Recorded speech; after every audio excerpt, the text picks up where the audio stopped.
Bonjour et bienvenue à tous.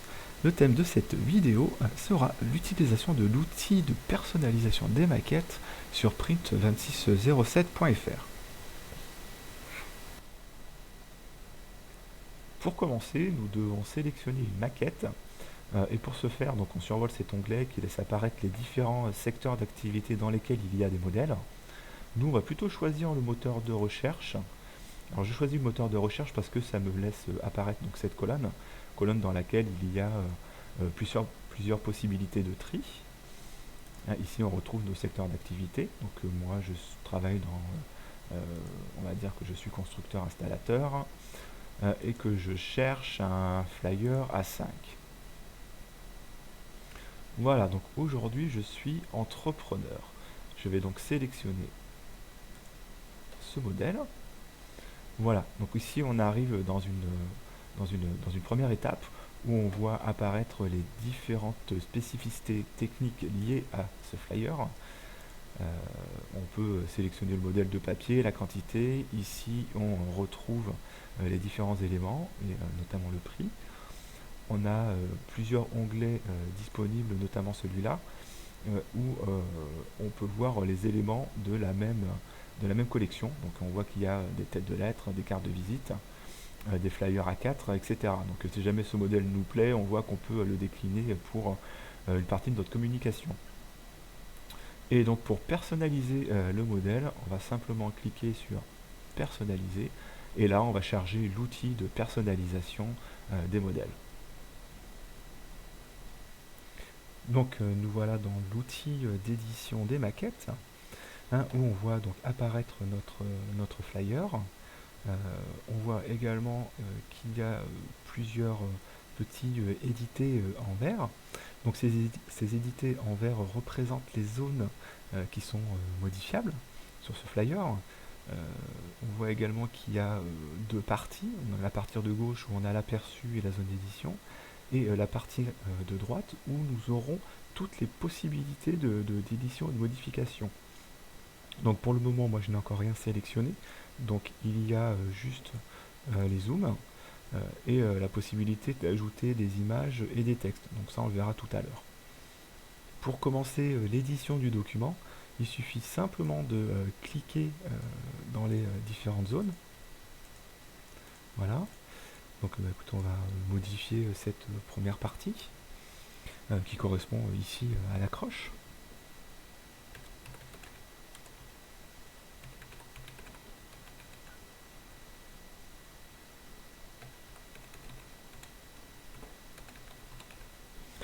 Voilà. On voit que l'on peut également éditer cette partie ainsi que celle-ci. Donc bon, je ne vais pas tout modifier, mais on va s'intéresser plus à ces zones-là. Ces textes qui se trouvent entre deux crochets. Donc, il y en a une ici, il y en a une là, il y en a une autre là. Donc ce sont également des zones, ce sont des éléments qui sont préprogrammés et qui, quand vous êtes enregistré, sont automatiquement remplis avec les informations que vous aurez données lors de votre enregistrement. Donc c'est intéressant parce que si jamais vous devez modifier plusieurs maquettes, vous n'avez plus besoin à les renseigner, vous ne le faites qu'une seule fois. Alors moi en l'occurrence je ne suis pas connecté, donc je vais modifier toutes ces zones. Alors print 2607, donc ici j'ai le numéro de téléphone qui est le 07 83 92 68 33. Alors je vais mettre des espaces parce que ce sera un peu plus visuel. J'ai ces zones là qui sont réservées à l'adresse. Donc ici nous sommes au 18 chemin de Ponson. Donc 07 200 Aubenas.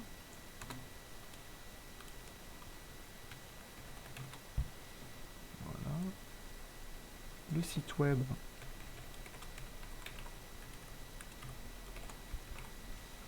et l'adresse mail.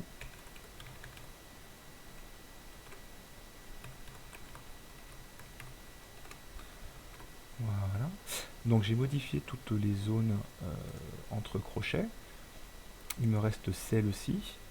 Alors c'est de nouveau le nom de votre entreprise. Moi je vais pas le faire parce qu'il est indiqué dans mon logo, donc cette zone je n'en ai pas besoin, je la supprime. Si j'avais voulu ajouter d'autres textes, on a le petit lien qu'on avait tout à l'heure, on clique dessus et on a une zone de texte qui est automatiquement créée, qui apparaît. Hein, voilà. Bon, moi je vais pas en ajouter. On va aller modifier le logo, donc je le sélectionne et je vais cliquer sur remplacer ici. Cela nous laisse apparaître une nouvelle fenêtre qui comporte 3 onglets. Le premier qui correspond à la banque d'images Fotolia, donc il y a un lien direct avec cette banque d'images. Et si jamais vous voulez changer les images, vous pouvez faire des recherches ici grâce à ce moteur de recherche, en tapant le type d'image que vous souhaitez, hein, si vous voulez une perceuse ou des images qui correspondraient à de l'immobilier. Il suffit de taper le terme de recherche, de cliquer sur rechercher, et dans cette zone, on apparaîtra tous les éléments qui y correspondra. Hein, et ici on a la possibilité de naviguer dans les différentes pages. Bon, moi là en l'occurrence je vais plutôt aller chercher le logo sur mon ordinateur. Donc je vais envoyer une image, je clique sur choisir, je sélectionne mon image dans mon ordinateur. Voilà, donc moi j'ai choisi un logo PNG parce que le PNG laisse apparaître les transparences.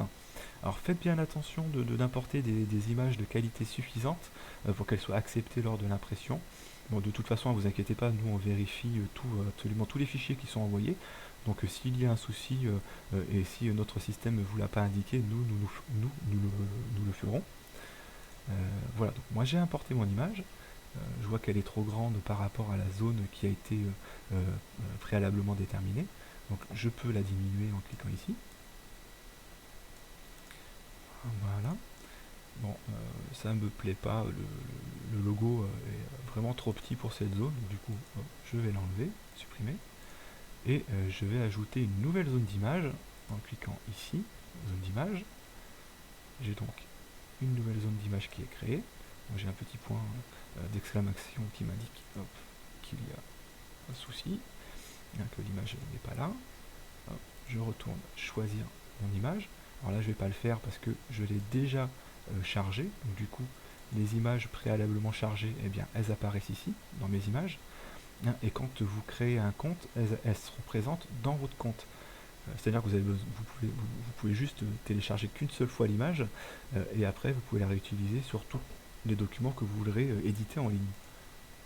Voilà, je vais sélectionner et du coup mon logo est bien plus grand. Voilà, ça me convient davantage. Alors je suis passé un petit peu vite sur les zones d'édition de texte, donc on va y revenir dessus, parce qu'en plus de pouvoir changer le texte, on peut également intervenir sur certains éléments, hein, notamment sur la police que je peux changer,